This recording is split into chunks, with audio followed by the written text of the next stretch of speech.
네, 사인 법칙에 대해서 알아보도록 합시다. 사인 법칙이 적용되는 조건이 있는데요.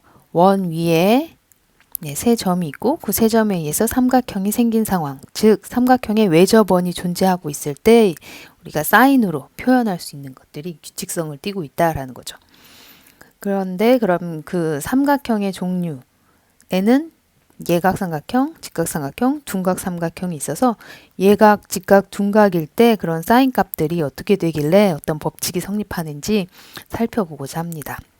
그래서 세 가지 종류의 그림을 준비한 거고요. 첫 번째 예각일 때부터 살펴보죠. 그러니까 내접하는 삼각형은 예각삼각형이고 외접하는 원은 이렇게 존재하고 있는 상황, 요 그림 보시면 되겠습니다. 이 안에서 sin A의 값을 한번 생각해 보도록 하죠. 이 A에 대한 사인 값을 알고 싶은데 이 예각 삼각형은 우리가 알고 있는 직각삼각형에서 일어나는 정의에 의한 빗변분의 높이 형태 구성할 수 없잖아요. 그런데 이러한 특수한 상황에서 우리가 성립하는 성질이 하나 있어가지고 그걸 이용해서 이 친구 A 값 대신할 친구를 찾을 수 있습니다. 그림에서 보시는 것과 같이 A는 BC, 호 BC에 대한 원주각이죠. 그래서 원주각을 다른 쪽으로 옮겨주면 그 각의 크기가 같습니다. 같은 호에 대한 원주각은 크기가 같기 때문이죠. 그럼 다양한 원주각 중에 어떤 걸 선택하느냐? B를 지나고 원의 중심을 지나는 직선을 그어봅니다. 그렇게 해서 원 위의 점 이렇게 만나게 되는 A'을 잡게 되고 이 A'에서 C라는 변 그 꼭지점까지 연결해 주는 형태로 우리가 A'이라는 새로운 원주각을 찾아주게 되면 BC라는 호에 대한 원주각이 이미 똑같죠. 그래서 이 별표 각은 서로 같습니다. 즉 A와 A' 각은 같죠. 그래서 우리는 sin A'을 구해도 sin A의 값을 알 수 있게 되죠. 그럼 sin A'이 되면 우리한테 좋은 게 뭐냐? 지금 그림에서 보이는 것처럼 원의 외접원의 지름 그리고 그 지름에서 C까지 연결한 것이므로 이쪽 C의 각이 직각이 됩니다. 다시 이야기하자면 호 B, A'은 원의 그러니까 반원이죠, 반원. 반원에 대한 원주각이 C가 되기 때문에 그 원주각의 크기는 90도가 되죠. 이거 원의 특징이죠.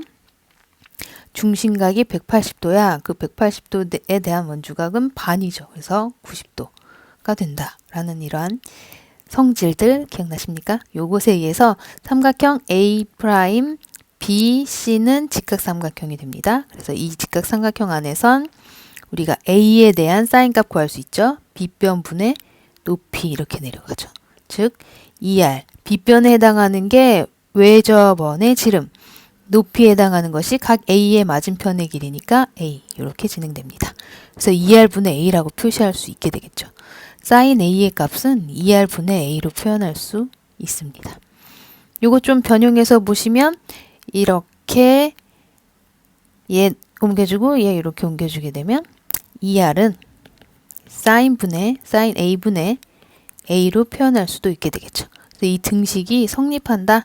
요 두 개 변형된 친구들 이렇게 성립한다는 거 기억하시면 되고요. 이 친구가 이제 사인 법칙의 중요한 등식이 되겠죠. 그렇다면 여기서 나타나는 특징, 직각일 때도 그러냐 이거죠. sin A 구성을 살펴보고자 하는데 여기서는 90도일 때 살펴보는 거기 때문에 sin 90도에 대한 값 살펴보시면 되고 그 친구는 우리가 1이라는 걸 알고 있습니다. 위에서 나타냈던 sin A가 2R분의 A냐 라는 친구가 여기서도 적용되는지 확인해 보고자 합니다. 그래서 2R 외접원의 지름 분의 A를 가져오게 되는데 이 경우에는 2R과 A가 같아지게 되겠죠. 그래서 같은 값이므로 약분돼서 1이 되겠다라는 거 참이라는 거 확인하실 수 있습니다. 그래서 지금 여기서도 sin A는 2R분의 A라는 등식이 성립하고 즉 A가 90도일 때도 성립하고 이 등식에 의해서 sin A분의 A는 2R이다 라는 등식도 성립하게 되는 거죠. 90도일 때도 우리가 보고자 하는 형태의 등식이 성립합니다. 네, 둔각인 A일 때도 살펴보고자 합니다.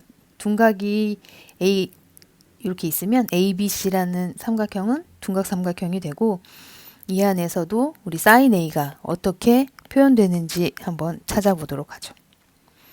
네, 여기서는 보조선, 빨간색 형태의 보조선이 필요한데요. 이 보조선의 구성을 보시면 점 B에서 외심 지나서 직선을 그어줍니다. 그리고 이 교점, 외접원과의 교점에서 다시 저쪽 한쪽 편에 C와 연결을 시켜주죠. 그러면 여기 이 안에는 삼각형 A-BC가 나타나게 되는데요. 아까 이야기한 것처럼 외접원의 지름에 대한 요 각, 즉 호 BA'에 대한 원주각 C가 구성이 되어서 반원에 대한 원주각으로 여기가 90도가 되는 걸 확인할 수 있습니다. 그렇죠? 이 안에 또 직각삼각형이 이렇게 보이고 있다라는 거 확인하실 수 있고요. 또 우리가 이렇게 구성해서 만들어진 사각형 A'C 사각형이 보이는데 이 사각형은 원에 내접하고 있습니다. 원에 내접하는 사각형의 특징이 하나 있는데 마주보는 대각의 크기의 특징이 하나 있어요. 얘네 둘을 더하면 180도가 된다.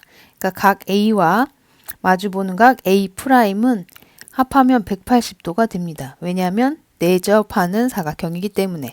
그러니까 각 B와 각 C도 더하면 180도가 되긴 하죠. 지금 필요한 건 이 친구니까. 이렇게 표시할 수 있다는 얘기는 A 각을 A'으로 표현할 수 있다. 이렇게 라는 얘기고, 그렇다면 내가 sin A 값을 구하는 걸 180도 마이너스 A'의 각에 대한 sin 값을 이용해서 구할 수 있다는 얘기입니다. 네, A'에 대한 sin 값 알 자신 있죠? 여기 직각삼각형이 존재하니까요. 그러면 얘네들 이렇게 표시하게 되면 A'에 대해서 요거 삼각형의 각의 변형 특징에 의해서 180도, 얘가 파이의 역할을 하죠. 파이 마이너스 A'이야. 그럼 파이니까 사인 그냥 함수 사인으로 유지되고 A'에 대한 각 들어오고 요게 이사분면 각이니까 플러스가 되고, 그래서 사인 A'으로 바꿔서 쓸 수 있습니다. 결국 사인 A나 사인 A'이나 같은 값이 되고요. 사인 A'을 여기 직각삼각형에서 찾아보면 빗변분의 높이로 구성돼서 2R분의 A라는 사실 또 확인하실 수 있습니다. 역시나 세 번째의 경우에도 사인 A는 2R분의 A로 구성이 되죠. 그래서 2R은 사인 A분의 A다 라는 등식으로 변형도 가능하고 말이죠. 네, 세 가지 경우에 다 이 등식들이 성립했습니다. 이 등식이 바로 사인 법칙이 되겠습니다. 그럼 프린트에서 내용 다시 한번 더 정리하도록 하겠습니다.